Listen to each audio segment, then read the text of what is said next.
Tülay'dan Örgüler YouTube kanalıma hoş geldiniz. Bugünkü modelimiz bu arkadaşlar. Gördüğünüz gibi gayet güzel, kolay, gösterişli bir model. Bu modelin anlatımını yapacağız. Şöyle önden bir modeli göstermek istedim size. Modelin arka yüzü de bu şekilde. Kullandığım ip bebe yünü. Şişlerim 3 numara.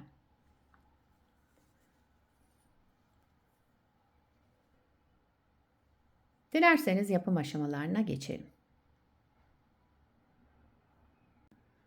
İlmeklerimi çıkartarak başlıyorum.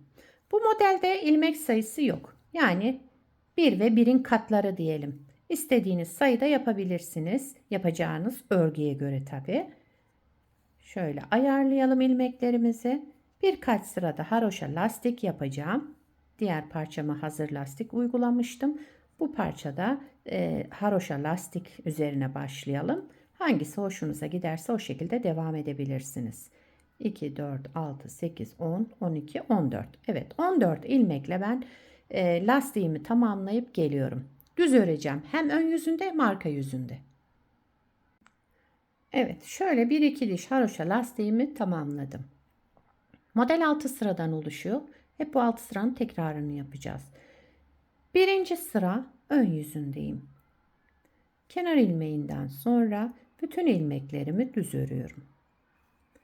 Birinci sıra ön yüzünde ilmeklerimizi düz örerek devam ediyoruz.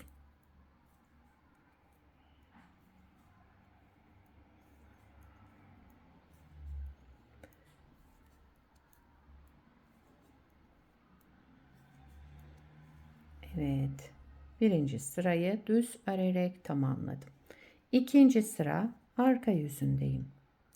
Kenar ilmeğinden sonra bütün ilmeklerimi ters örüyorum. Bu modelde sadece 5. sırada farklı bir işlem yapacağız. Diğer sıralarda farklı bir işlemimiz yok. Ön yüzünde düz, arka yüzünde ters öreceğiz.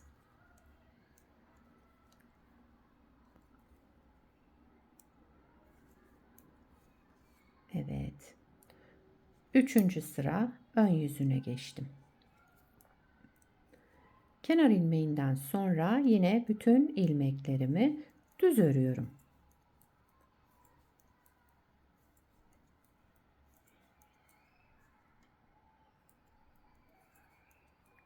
Dört sırayı böyle tamamlayalım.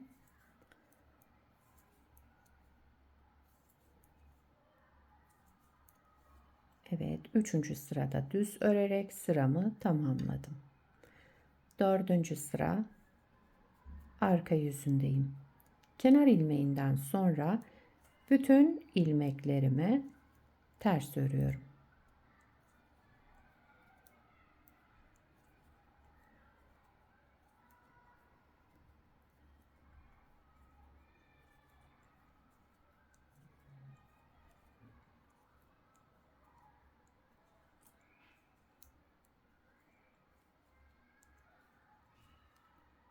Kenar ilmeğimi ben düz örüyorum.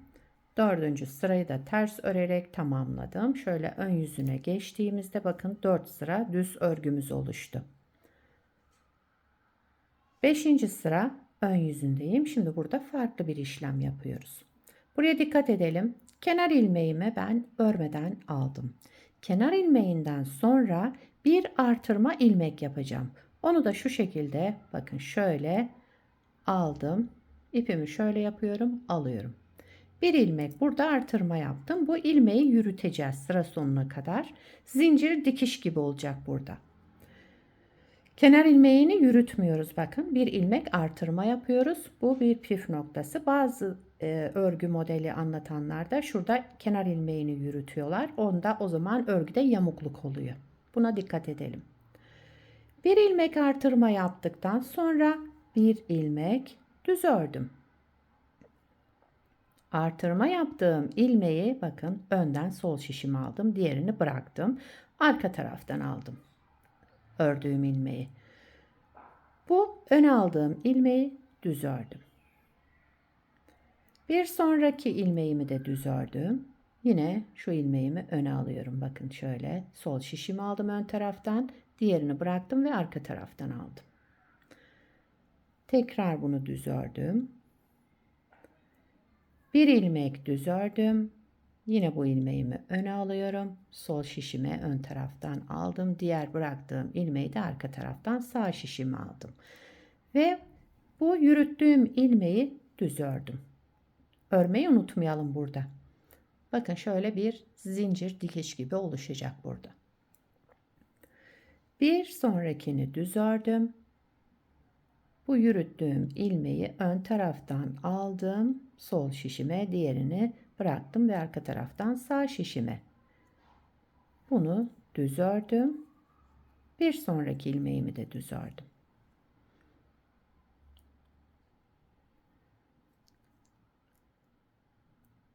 Böyle devam ediyoruz.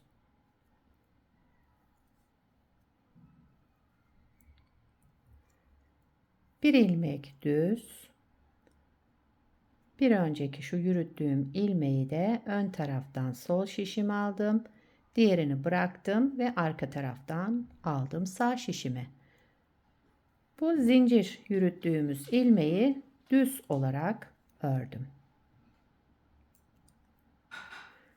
Böyle sıra sonuna kadar devam ediyoruz. Bu artırma yaptığım ilmeği sıra sonunda keseceğim tekrar.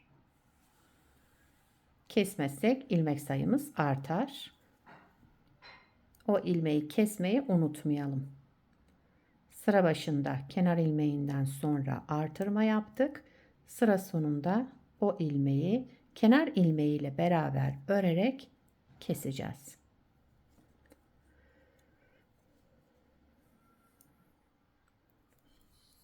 Evet, şöyle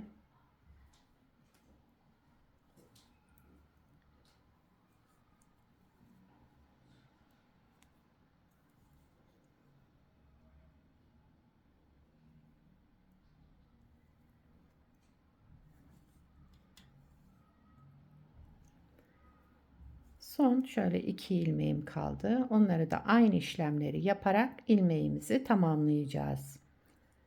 Şöyle zincir yaptığım ilmeği ördüm. Tek ilmeğim kaldı. Bakın bunu da düz ördüm. Bıraktım. Daha sonra zincir yürüttüğüm ilmeği ön taraftan sol şişimi aldım.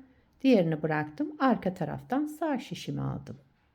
Bu yürüttüğüm ilmeği ve kenar ilmeğimi, bakın ikisini bir alarak burada artırma yapmıştım. Burada bunu kenar ilmeğiyle beraber alarak keseceğim. İkisini bir aldım ve düz ördüm kenar ilmeği olarak. Artırdığım ilmeği kesmiş oldum. İlmek sayımız tekrar eski sayısına döndü. 6. sıra arka yüzüne geçtim. Kenar ilmeğinden sonra bütün ilmeklerimi ters örüyorum. Evet, modeli bir kez kurduk. Son sıramız 6. sıra. Ters örerek tamamlıyoruz. Hep bu 6 sıranın tekrarını yapacağız. Anlaşılmayan yer olduysa videoyu tekrar baştan izleyerek yapabilirsiniz. Zaten çok kolay bir model. Sadece 5. sırada farklı bir işlem var gösterdiğim gibi. Evet, bakın şöyle güzel bir model oluştu. Zincir. Diğer parçamı tekrar göstereyim. Burada hazır lastik uygulamıştım. Burada da 2 sıra haroşa lastik kullandım. Hangisi hoşunuza giderse onu yapabilirsiniz. Model böyle devam ediyor. Aralarda 4 sıra düzlerimiz oluşacak. Yani ön yüzünde düz, arka yüzünde ters örerek 4 sırayı tamamladıktan sonra bu zincir yürütme sırasına geleceğiz. Yani 5. sıraya. Arka yüzü de bu şekilde. Bakın gayet güzel. İstediğiniz lastiğin üzerine uygulayabilirsiniz bu modeli. Yetişkin örgülerinde, çocuk örgülerinde hepsinde kullanabilirsiniz. Özellikle atkı bere olarak yapabilirsiniz. Bebek battaniyesinde kullanabilirsiniz. Dekoratif yastık, patik, çorap hepsinde kullanılabilir bu model. Sizler de nelerde kullanacaksınız? Onları yorumlarda belirtirseniz sevinirim. Yapacak olanlara kolay gelsin. Bir sonraki videoda görüşmek üzere. Hoşça kalın.